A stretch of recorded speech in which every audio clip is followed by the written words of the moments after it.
doing training called a side out. So once they've got their gear ready, we're going to take the driver's side of this car out, stay in the back of the car, remove both doors, take out the pillar in the middle, and then we're going to do a dash lift to simulate someone's got their feet stuck under the pedals. First things first, when we arrive at a road crash incident, they park their vehicle, it's called a fend-off position, to block oncoming traffic to create a safe area. We'll stabilise the car using wooden chocks, so it's a stable platform and the car won't move around on it. From there, we deglaze. So you see, they've got their P2 dust masks on, they're going to deglaze the windows to create access. So a gentle tap in the bottom corner of the window will break out, and they'll get the glass into the glass manager.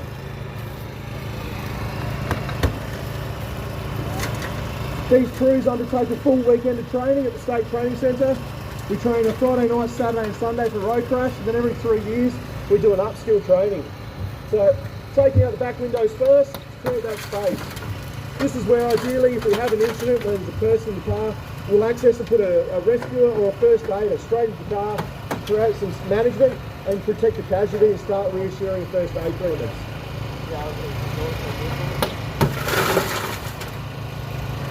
Glass brakes when it's under tension, so they've just dropped out nicely. Tinted windows are awesome, we can pull it out intact. From here, they've cleaned all the glass out around the opening, so it gets rid of the hazard for us.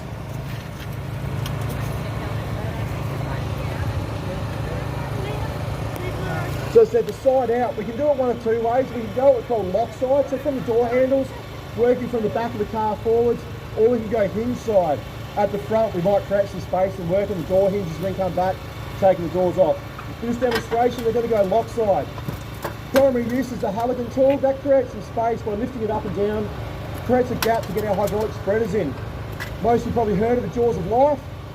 This is the equipment that we use. So hydraulic tools, running off the pump there in the back of the mat. We have it situated back a little bit so there's not too much noise in the scene. Spreading the door open. We have a couple of attacks to try and do it. We can come from multiple different locations and pop that door. So we want to work around where the latch is or where the door catch is. It's one of the stronger points of the door so it doesn't tear and fatigue with the material.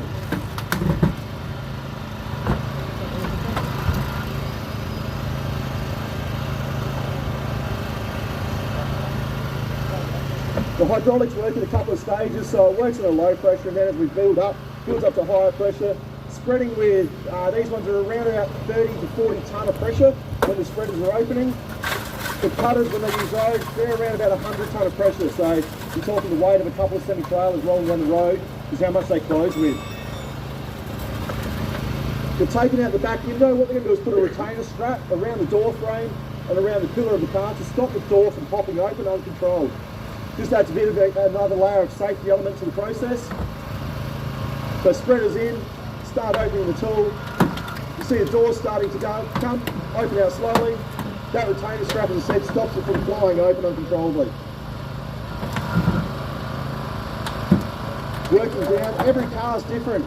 The material, the strength of the steel, sometimes they pop open really nicely, other times they just start to tear. If they start to tear, we need to look at different positions, put the spreaders in and work again on a different attack.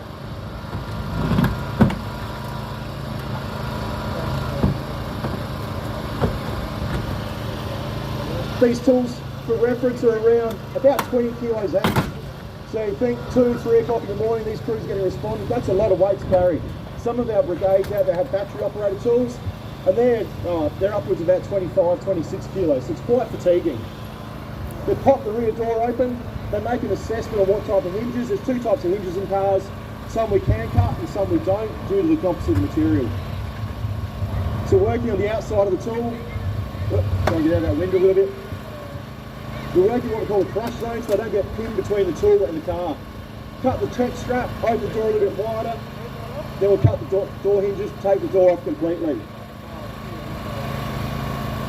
So in a rescue evolution we have multiple plans. So plan A might be just to take the back door off, slide the back seat down and bring them out.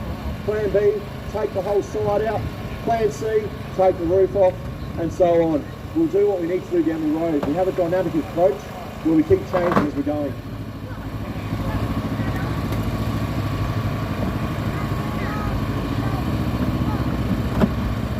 So top hinge has been cut, now they're cutting the bottom hinge and they'll take the door away. Over on the side there, you can see the fire hose. We've simulated that for fire cover, so at an incident, we will have someone standing on the branch with the pump running, so in the event of a fire or a car flares up, they're straight onto it with water. We may also have a fire extinguisher stashed around. A rescue brigade may have a fire cover support, so that might be another appliance that parks alongside, just for that fire cover. Rear doors off, we create a debris dump. That's when we put the material when we cut the car up, we put it out the way, so we keep our scene as clean as possible. Maintaining stabilisation, we've just given it a quick tap. Every time we break glass, we take the door off and make an adjustment. The car lightens and stabilisation is not as effective. We've got to keep that nice and stable, so when the paramedics are inside treating casualty, they're not bouncing around inside the car. It makes it a bit more comfortable, a bit more stable for them all.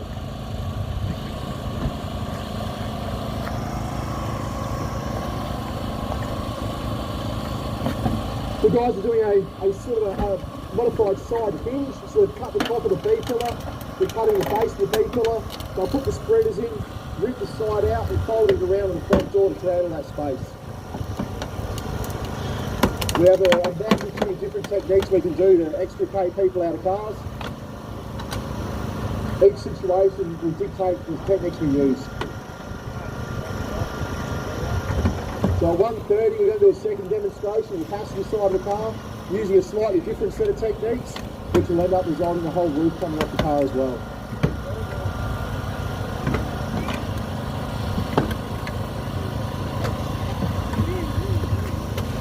So cut the B-pillar out of the base, we cut the seatbelt. At an incident we cut seatbelts where needed and we record that in our timesheets on our logbooks, so that in the event it does end up under investigation, we can say that we've actually cut the seatbelt for major crash, so they know what's happened. They're going to ensure the occupants are wearing the seatbelt.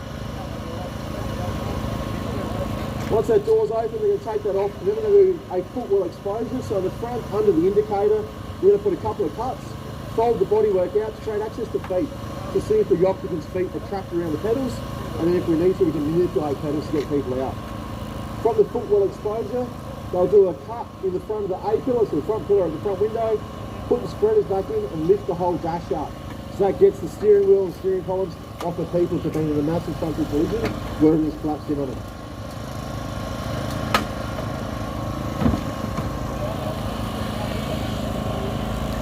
As you see, the crew of 4, this is a demonstration. There's still a lot of work to do. Down the road, you'll have a rescue officer or someone in charge. That's one person straight off the tools. You may have someone on the hose line. That's another person off the tools. You see, quickly we'll resort down to only 2 or 3 people doing all the work. And depending on how long first aid or the ambulance service takes to get there, we're doing the first aid as well. So our crews are massively under the pump.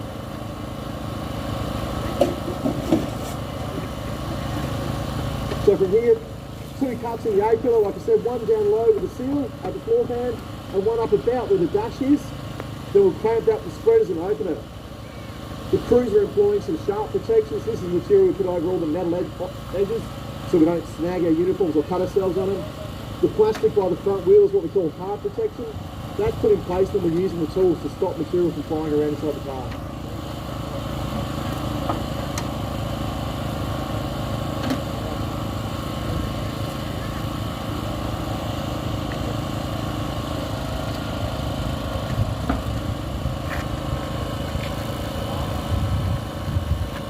There's 2 brands of rescue tools that we predominantly use in the CFS.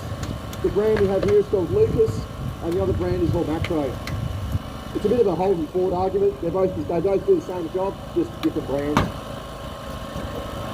So nice big deep cut in the base there. You hear all the material being crushed. As the cutters come in, they comprise the material, crush it all up and cut it through.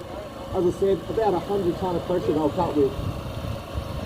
So don't get your fingers in there.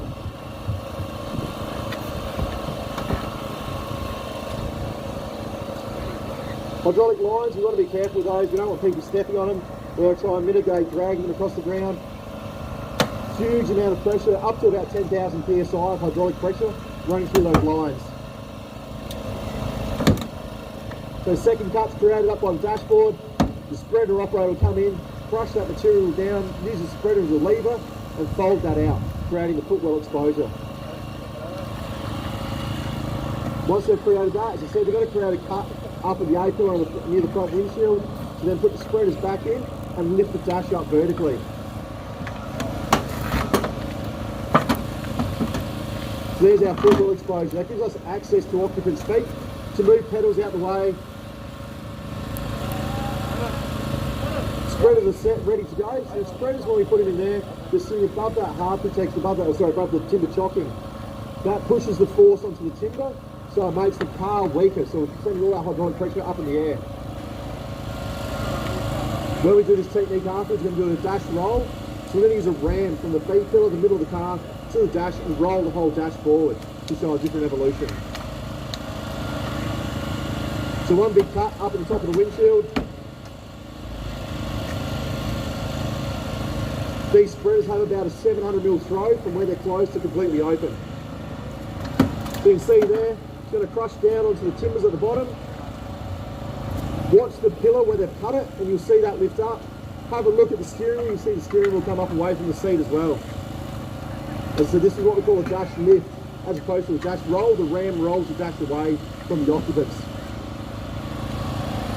Spreader goes in, it crushes the material until it gets the dash tyre, which is the beam that goes from the side to side of the car.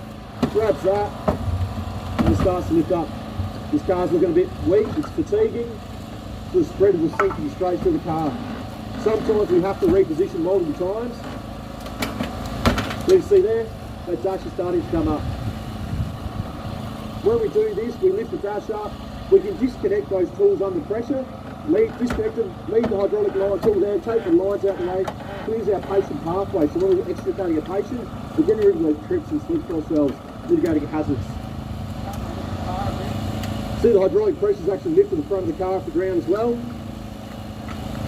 You can see where it's actually lifted the dash, lifted the A-pillar from the roof. It's taking the back end of the car off the ground as well. In training, some of the cars with completely twisted chassis, taking rear wheels sort of 200mm off the ground, front wheels 200mm off the ground on opposite sides. Awesome. Thank you guys. Can you show your appreciation? A round of applause.